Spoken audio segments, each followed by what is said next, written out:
Assalamualaikum warahmatullahi wabarakatuh. Selamat sore. Perkenalkan, kami dari kelompok 9 akan mempresentasikan tentang Museum Nasional.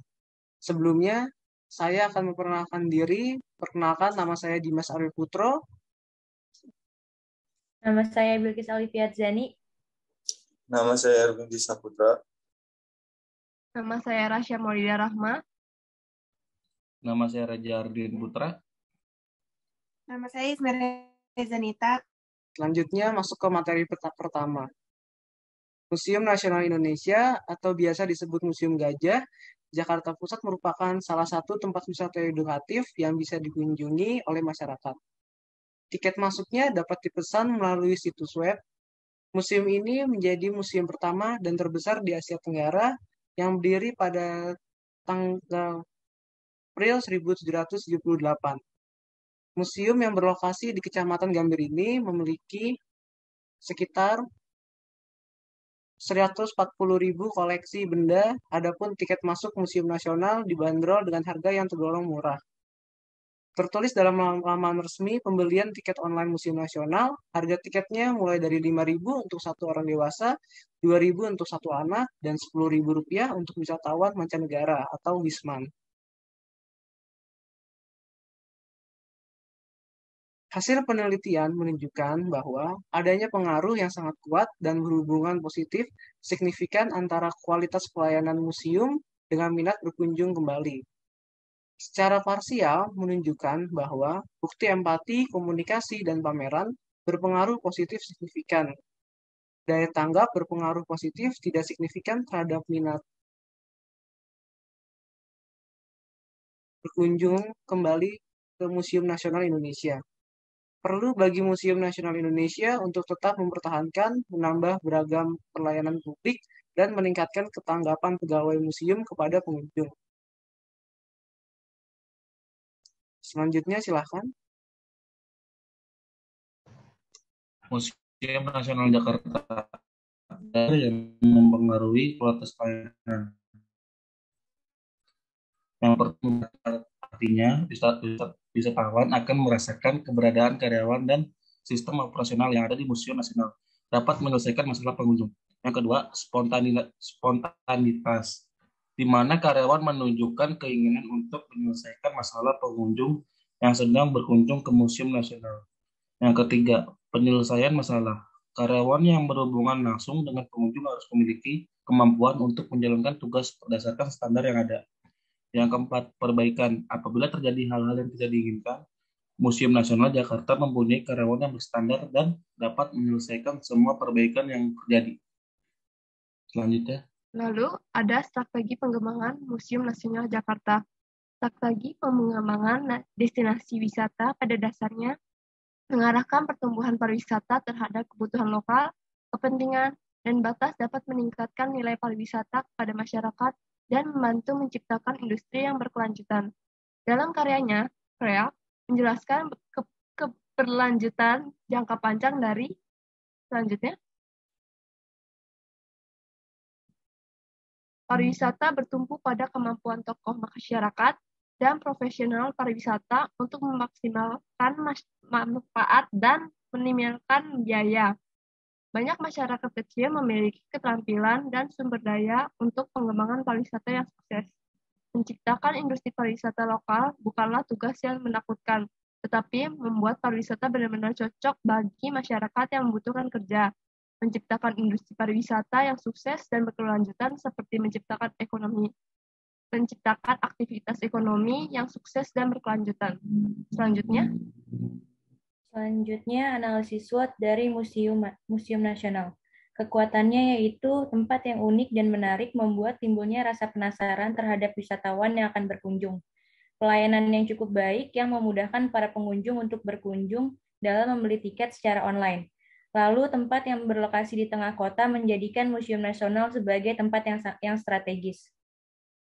Selanjutnya, weakness, rendahnya kesadaran dan kepedulian masyarakat terhadap museum. Museum belum memiliki daya tarik yang menjadikan museum sebagai destinasi utama untuk dikunjungi dalam waktu senggang atau masa libur. Dan kurangnya perhatian pemerintah daerah terhadap pengelolaan museum. Museum masih berjarak dengan stakeholder yang semestinya diapresiasi dan diberikan pemahaman akan pentingnya pengembangan museum bagi kepentingan khalayak banyak. Museum belum menjadi destinasi akhir pekan yang populer bagi masyarakat, juga belum menjadi pos pengembangan daerah yang tidak cemerlang bagi pemerintah daerah. Kedua contoh tersebut adalah indikasi bahwa museum belum bisa menjalani hubungan dua arah yang menjamin pemahaman antara kedua belah pihak. Selanjutnya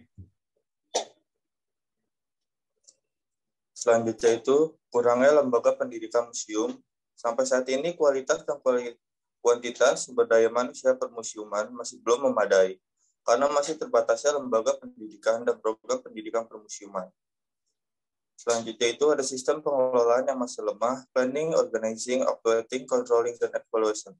Salah satu efek dari kualitas dan kuantitas yang kurang dari permusiuman adalah pengelolaan yang masih lemah. Sumber daya manusia yang ada masih membutuhkan pelatihan dan pendidikan yang dapat membuat mereka mampu merencanakan, mengatur, melaksanakan, mengawasi, dan mengevaluasi program yang akan dilaksanakan. Pengetahuan perancangan program, anggaran, serta manajemen pelaksanaan masih baru dikuasai sebagian saja. Selanjutnya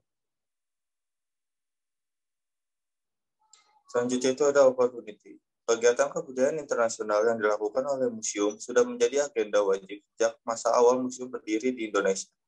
Misi tersebut biasanya berupa pameran bersama, peminjaman koleksi, seminar, atau kegiatan share knowledge antar profesi museum. Kegiatan ini membantu dalam kebijakan luar negeri dalam usaha mempererat hubungan bilateral antar negara. Selanjutnya itu ada jaringan kerjasama lokal, nasional, regional, dan internasional tentang pengelolaan museum. Contohnya itu ICOM, ICROM, AMI, Indonesian Heritage Society. Salah satu organisasi masyarakat peduli cagar budaya yang cukup besar di dalam negeri dan membuka jaringan dengan organisasi sejenis dari setiap di daerah adalah Badan Pelestarian Pusaka Indonesia. Organisasi peduli sejarah banyak yang memiliki kegiatan yang bersinggungan atau difasilitasi oleh museum, akan tetapi belum menjadi bagian aktif yang mendapat ruang untuk kerjasama dalam perkembangan museum. Selanjutnya, belum adanya penetapan prioritas dalam penataan database museum yang seharusnya menjadi sistem berdasarkan untuk melaksanakan kegiatan dasar museum dan pengembangannya. Database koleksi museum menjadi penting karena perencanaan dan pengembangan museum selalu berfokus pada koleksinya. Begitu juga dalam kegiatan pengawasan dan keamanannya. Ketidakpedulian masyarakat terhadap museum, seperti yang disebutkan dalam witness, dari analisa SWOT museum belum menjadi pilihan masyarakat untuk menghabiskan waktu senggang, masa libur, ataupun menyempatkan waktu secara khusus. Ketidakpedulian tersebut yang mungkin bisa menjelaskan mengapa ancaman ini ada. Berikut matriks SWOT Museum Nasional. Kesimpulan dan saran. Kesimpulan. 1. Produk yang diberikan Museum Nasional terbagi atas 7 jenis, yaitu prasejarah, arkeologi, keramik kuno, numismatik, heraldik, sejarah, etnografi, dan geografi. Yang kedua, strategi pembangunan yang dapat dilaksanakan Museum Nasional melalui pembuatan di aroma maupun pengadaan voice record di dalam museum dan promosi melalui sosial media. Sarannya yang pertama, pemerintah, Kementerian Pendidikan dan Kebudayaan, dan Dinas DKI Jakarta memberikan dukungan agar dapat mengembangkan aspek yang ada sebagai terobosan terbaru. Yang kedua, langkah memperkenalkan budaya bersejarah bisa dimulai dari bangunan museum itu sendiri yang sudah ada sejak abad 17 melalui ideorama maupun multimedia lain atau bisa melalui sosial media. Bagi peneliti selanjutnya, penelitian menjadi referensi awal untuk melaksanakan penelitian lanjutan nantinya.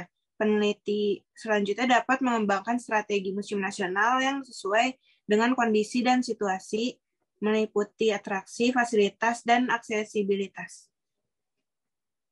Sekian presentasi dari kelompok kami. Kurang lebihnya mohon maaf. Wassalamualaikum warahmatullahi wabarakatuh.